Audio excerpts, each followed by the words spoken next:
దేవునికి మహిమ కలుగును గాక. మరి నా ఆత్మీయ స్నేహితులందరికీ, ఆత్మీయ బిడ్డలందరికీ వందనాలు తెలియజేస్తున్నాం ప్రభువైన యేసుక్రీస్తు వారి అతి పరిశుద్ధ నామంలో. మరి దీవెన విజయ్ అనే యూట్యూబ్ ఛానల్ గతించిన 2 సంవత్సరాల క్రితమే ప్రారంభించడం జరిగింది. అయితే అధికారికంగా మాత్రం ఈ రోజు నుండి దీన్ని ప్రారంభిస్తూ ఉన్నాం. ఈ ఆగస్టు 12వ తారీఖున ఈ రోజుని ప్రారంభించాలని ఆశ కలిగి ఉన్నాం. మరి ఇది నడిపించడానికి దేవుడు ఎంతో కృప చూపించాడు. అయితే ఈ దుబాయ్ దేశంలో అనేక విషయాలు తెలియని వారికి తెలియపరచాలి అని కనీసం వారానికి ఒక వీడియో అనేది చేసి ఈ యూట్యూబ్ ద్వారా మీకు తెలియపరచాలని ఆశపడుతూ ఉన్నాం. దానికంటే ముందుగా కొన్ని విషయాలు మీతో పంచుకోవాలని ఆశపడుతూ ఉన్నాం. అయితే యోబు గ్రంథము 22వ అధ్యాయం 21వ వచనం మనం చూసినట్లయితే, ఆయనతో సహవాసం చేసిన ఎడల నీకు సమాధానము కలుగును, అలాగున నీకు మేలు కలుగును అని వాక్యం సెలవిస్తుంది. అయితే యోబు గారికి స్నేహితులు ఉన్నారు.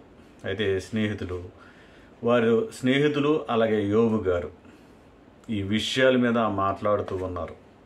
అయితే ఇబ్బందులు, సమస్యలు లేక రోగాలు దేని కొరకు వస్తాయి, వస్తే ఏ విధంగా నిలబడాలి, మన దేవుడు ఎటువంటి వాడు, బాగు చేయగలవాడా లేదా అన్నది వాళ్ళు డిస్కషన్ చేసుకుంటూ, అయితే ఇక్కడ మాట్లాడుతున్నాడు ఎలీఫజు, యోబు గారి స్నేహితుడు ఎలీఫజు గారు మాట్లాడుతున్నాడు. ఆయనతో సహవాసం చేసిన ఎడల నీకు సమాధానము కలుగును, అలాగన మేలు కలుగును అని చెబుతూ ఉన్నాడు. యోబు గారికి సలహా ఇస్తూ ఉన్నట్లుగా మనం చూస్తూ ఉన్నాం. అయితే ఈ వీడియో చేయడానికి గల కారణం ఏమిటంటే, నా యొక్క పూర్వస్థితి ఏ విధంగా ఉంది, దేవునితో సహవాసం లేనప్పుడు నేను ఏ విధంగా ఉన్నాను, దేవునితో సహవాసం కలిగి ఉన్నప్పుడు నేను ఏ విధంగా ఉన్నాను అనే చిన్న విషయాన్ని మీకు జ్ఞాపకం చేయడానికి మాత్రమే ఈ వీడియో చేస్తూ ఉన్నాను. అయితే యోబు గారికి కూడా స్నేహితులు ఉన్నారు. నాకు కూడా దేవునితో సహవాసం లేనప్పుడు కూడా స్నేహితులు ఉన్నారు. దేవునితో సహవాసం కలిగిన తర్వాత స్నేహితులు వేరు, దేవునితో సహవాసం లేనప్పుడు మనతో కలిసి ఉన్న స్నేహితులు వేరు.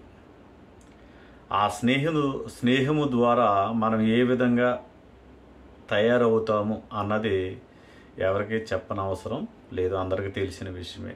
అయితే దేవునితో సహవాసం కలిగిన తర్వాత, అసలు ఆ దేవునితో సహవాసం కలిగి ఉండాలి అంటే, దేవునితో సహవాసం కలిగి ముందుకు సాగిపోవాలి అంటే, మరి దేవుడి దగ్గరికి ఎవరొకరు మనల్ని నడిపించాలి. ఎందుకంటే మనము ఏదో ఒక దానికి అలవాటు పడిపోయిన వారం ఒకప్పుడు, పూర్వస్థితి. అందరూ కాదండి, కొంతమంది మద్యానికి బానిస అయిపోయిన వారు, లేక పాపానికి బానిస అయిపోయిన వారు, ఇవన్నీ విడిచిపెట్టి దేవుని దగ్గరికి రావాలి అంటే, దేవునితో సహవాసం చేయాలి అంటే, మరి దేవుని దగ్గరికి నడిపించేవారు ఎవరొకరు ఉండాలి. మన కుటుంబంలో కానీ, సంఘంలో కానీ, సహవాసంలో కానీ ఎవరొకరి ద్వారా ఈ కార్యము జరగాలి. దేవుడు ఎవరొకరిని ఏర్పాటు చేసుకుని వారి ద్వారా మనల్ని మార్చడానికి ప్రయత్నం చేస్తాడు. అయితే మరి నా జీవితంలో అయితే మొదటిగా నా భార్య. ఎందుకంటే దుబాయ్ రాకముందు నా పరిస్థితి వేరు, దుబాయ్ వచ్చిన తర్వాత నా పరిస్థితి వేరు. ఎంతో ఉపవాసం ఉండి నా కొరకు ప్రార్థించి,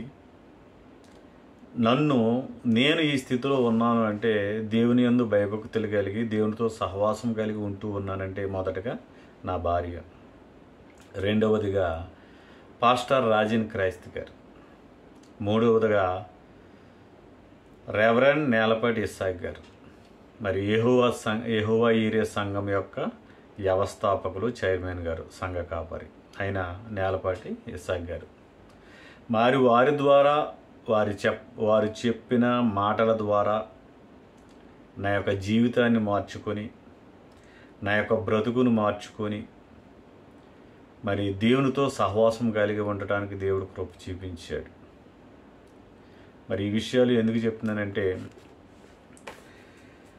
దేవునితో సహవాసం కలిగి ఉంటే మన కుటుంబంలో సమాధానము ఉంటుంది.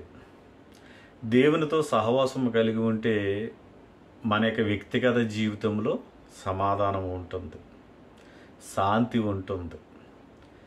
దేవునితో సహవాసం కలిగి మనం ఉంటే కనుక మన కుటుంబంలో ఎటువంటి లోటుపాట్లు ఉండవు. సమస్తమును ఏ సమయానికి ఏది కావాలో ఆయనకి తెలుసు కనుక సమస్తమును ఆయన మనకు ఏర్పాటు చేస్తాడు. ఎవరాకరి ద్వారా ఏర్పాటు చేస్తాడు. ఏది అవసరమో ఆయనకి ముందే తెలుసు కనుక.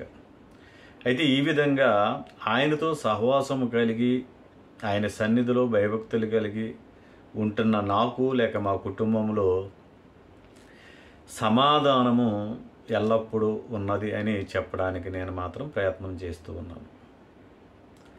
మేము ఈ రోజున భార్య పిల్లలతో ఈ దుబాయ్ దేశంలో ఉండడానికి దేవుడు కృప చూపించాడంటే ఆయన యొక్క తలంపు నా పట్ల. మేమందరము సమాధానము కలిగి లేకపోతే సంతోషం కలిగి ఒకే సంఘంలో స్థిరముగా ఉంటూ ఆత్మీయ జీవితంలో ఎదుగుతూ అనేక మందికి సహకరించేవారుగా దేవుడు మమ్మల్ని ఈ దుబాయ్ దేశంలో నిలబెట్టాడు. దాన్ని బట్టి దేవునికి వందనాలు తెలియజేస్తూ ఉన్నాను. అయితే సామెతల గ్రంథంలో మనం చూసినట్లయితే సామెతల గ్రంథము 1వ అధ్యాయము 33వ వచనం మనం చదివినట్లయితే, నా ఉపదేశము అంగీకరించువాడు సురక్షితముగా నివసించునని వాక్యం సెలవిస్తూ ఉంది. నా ఉపదేశము అంగీకరించినవాడు ఎలా ఉంటారంట? సురక్షితముగా ఉంటారంట. అయితే మొదటగా మనం ఏం చేయాలంటే ఆయన యొక్క ఉపదేశమును అంగీకరించేవారుగా ఉండాలి. మనం ఎప్పుడైతే ఆయన యొక్క ఉపదేశమును ఆయన యొక్క వాక్యాన్ని మనం అంగీకరిస్తామో, అంగీకరించిన తరువాత మనం ఏ విధంగా ఉంటామంటే అన్ని విషయాలు ఒకే విషయంలో కాదండి, అనుభవంతో చెబుతున్నాను, అన్ని విషయాలలో సురక్షితంగా ఉంటాం. ఆరోగ్య విషయంలో సురక్షితంగా ఉంటాం, ఆర్థిక విషయంలో సురక్షితంగా ఉంటాం, కుటుంబ విషయంలో సురక్షితంగా ఉంటాం, సంఘ విషయంలో సురక్షితంగా ఉంటాం. అన్ని విషయాల్లో ఎటువంటి ఇబ్బందులు రాకుండా దేవుడు మనల్ని ఎల్లప్పుడూ కాచి కాపాడతాడు. అందుకనే మనం ఏం చేయాలంటే మొదటగా ఆయన యొక్క ఉపదేశాన్ని మనము అంగీకరించేవారుగా ఉండాలి. అయితే ఈ ఉపదేశాన్ని నేను ఏ విధంగా అంగీకరించాను అంటే, పాస్టర్ రాజన్ క్రైస్త్ గారు చెప్పబడిన వాక్యాన్ని బట్టి కానీ, రెవరెండ్ ఇస్సాక్ గారు నేలపాటి ఇస్సాక్ గారు చెప్పబడిన వాక్యాన్ని బట్టి కానీ, వీరిరువురు చెప్పబడిన వాక్యం ద్వారా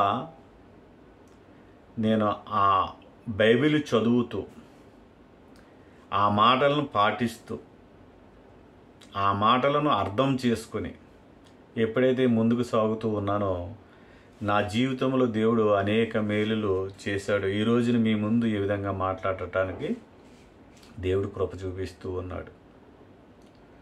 మరి యెహోవా సంఘము ప్రారంభించి ఇంచుమించు 17 సంవత్సరములు అవుతుంది. ఒకే సంఘంలో ఒకే కాపరి క్రింద ఉండడానికి దేవుడు కృప చూపించాడు మొదటిగా. రెండవది, ఆత్మీయ బిడ్డలందరితో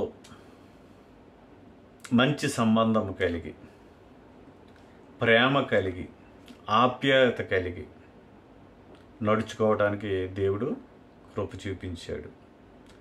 మరి ఇంక విస్తరించి నేను మాట్లాడదలుచుకోలేదు, కానీ ఇది మొదటి వీడియో కనుక ఒకవేళ మీకు నచ్చినట్లయితే లైక్ చేయండి, షేర్ చేయండి, ఛానల్ మాత్రం సబ్స్క్రైబ్ చేయండి. ఎందుకంటే రానున్న రోజుల్లో ఈ యూట్యూబ్ ఛానల్ ద్వారా అనేక కొత్త విషయాలు మీతో పంచుకోవాలని ఆశపడుతూ ఉన్నాను. మరి ఎందుకంటే ఈ ప్రాంతం రానివారు అనేక మంది ఉంటారు కనుక ఈ ప్రాంతంలో పరిస్థితులు ఏ విధంగా ఉన్నాయి, ఈ ప్రాంతంలో ఉద్యోగాలు ఏ విధంగా ఉంటాయి, ఈ ప్రాంతంలో మరి పొట్ట చేతితో పట్టుకొని ఇక్కడికి వచ్చి ఏ విధంగా కష్టపడతారో కొన్ని విషయాలు మీతో పంచుకోవాలని రానున్న రోజుల్లో ఆశపడుతూ ఉన్నాం. మరి దేవుని చిత్తమైతే మరలా వచ్చే వారం మీతో ఇంకొక వీడియో చేసి మీతో పంచుకోవాలని ఆశపడుతూ ఉన్నాను. మరి ఈ మాటలు దేవుడు దీవించి ఆశీర్వదించును గాక. ఆమేన్. అందరికీ వందనాలండి.